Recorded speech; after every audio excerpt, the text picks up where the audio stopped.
कृष्ण की कहानी का अंत तो हम सब जानते हैं, लेकिन उनकी राधा की कहानी वो अक्सर अनसुनी रह जाती है। तो कृष्ण जब द्वारिका चले गए, उसके बाद राधा का क्या हुआ? चलिए उनकी कहानी जानते हैं। वृंदावन में राधा अपने अंतिम पलों का इंतजार कर रही थीं। शरीर भले ही कमजोर था, पर दिल सिर्फ कृष्ण के लिए धड़कता था। उन्होंने एक प्रण लिया, मैं शरीर तभी छोड़ूंगी जब खुद कृष्ण मुझे विदा करने आएंगे।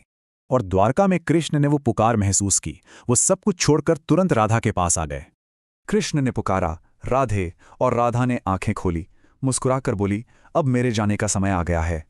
और जाते जाते उन्होंने एक भविष्यवाणी की, जब धरती से प्रेम का अर्थ मिटेगा, मैं लौट कर आऊंगी। पर यह अंत नहीं था।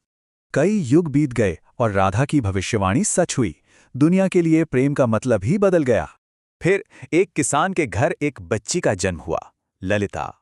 और वो कोई आम बच्ची बिल्कुल नहीं थी। एक साधु ने उसे देखते ही पहचान लिया और कहा, राधा, तुम लौट आई हो। साधु ने यह भी बताया कि कृष्ण भी एक युवा साधु अनंतानंद के रूप में जन्म लिया है। अनंतानंद भी अधूरे थे। वो भी एक ऐसी स्त्री के सपने देखते थे जिसकी आत्मा से उनका गहरा नाता था।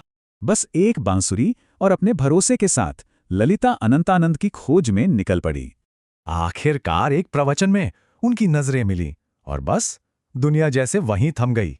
लेकिन उनके मिलन को चुनौती दी एक साधु कुरंगनाथ ने। उन्हें डर था कि ये प्रेम समाज के नियम तोड़ देगा। कुरंगनाथ ने कहा, ये प्रेम नए युग के खिलाफ है, और उनके सामने एक नामुमकिन सी शर्त रख दी। ललिता ने शर्त मान ली। आंखों पर पट्टी बांधकर कहा, प्रेम आत्मा से पहचाना जाता है, आंखों से नहीं।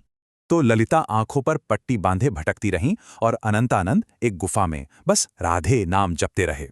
कुरंगनाथ ने भेष बदलकर उन्हें धोखा देना चाहा, पर ललिता का दिल सच जानता था। आखिरकार एक अंदरूनी खिंचाव उन्हें एक अंधेरी गुफा के मुहाने तक ले आया। अनंतानंद ने बांसुरी उठाई और वही धुन बजाई। ललिता ने उन्हें आत्मा से ढूंढ लिया था। पर एक और परीक्षा बाकी थी, समाज की। उन पर ब्रह्मचर्य तोड़ने का आरोप लगा। तब अनंतानंद ने समझाया कि प्रेम कोई सामाजिक नियम नहीं, बल्कि दो आत्माओं का अटूट बंधन है। राजा को भी अपनी मां की सुनाई राधा कृष्ण की कहानी याद आ गई। वो समझ गए कि प्रेम आत्मा का नियम है। और इस तरह युगों बाद उनकी कहानी पूरी हुई। पर सवाल वही है, प्रेम को कौन परिभाषित करता है, हम या समाज?